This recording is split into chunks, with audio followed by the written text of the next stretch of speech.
中国有一个查甫人车到西快艇冲到淡水的渔人码头，引起议论。海委会主委关碧玲就讲，这个查甫人伊是中国解放军退役，也当咧甲调查，也承认讲咱的海巡伫海面就无甲人查落来，是相关人员的过失。海巡署下晡也开记者会来说明，强调相关人员会记过处分，也会加强监控。他曾经担任海军，而且还做过艇长。公布创下首例西快艇直往淡水河渔人码头的中国籍姓黄的查甫人有退役将军背景。海委会主委关碧玲表示，无相信伊讲要倒扣自由的讲法。目前已经由私人地检署分政治案调查。关碧玲讲，海巡无伫海上实施乱查掠捕是相关人员处置有疏失，宣布考察会决期将8部分署长廖德成、甲安检组李朝秋等10人分别处刑改还是记过。我们每个节点都有监控，是整个通报环节出了问题。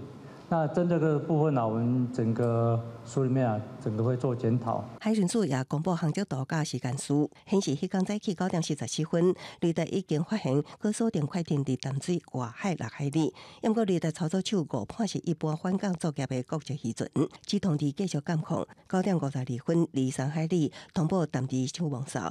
10点15分，离0.5海里，第2摆通报8里安检所，拢因为海面船只多无法度辨识。到10点20分，8里手网哨确认船毋是咱国籍，煞无伫第一时间通报派艇查缉。到25分，快艇甲河上渡轮发生烧弄。54分，划船接到业者通报，11点10分，船控划留给渡船头，加就船就人逮捕，等于有30分钟的人旁。这个案子是风险非常高，威胁程度非常高，应该在第一时间要调派线上艇去实施拦截，结合雷达跟红外线看到，我们就可以确定。我们发现状况，我们会做一定的紧追，然后来跟国防部的友军做一个线上的交接，共同来处置。针对人员、装备、训练部分，我们在这2天都有做密集的讨论，也会针对这方面来做加强。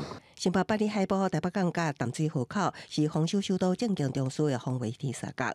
中国快艇一驶入来引起军事意图的联想，国防部长郭立雄定调，这并不是第一击，也毋过强调无排除是中国铺设地带侵扰的作为，会保持警觉，也会为这摆的经验中学习，精进甲海巡的合作。记者综合报道。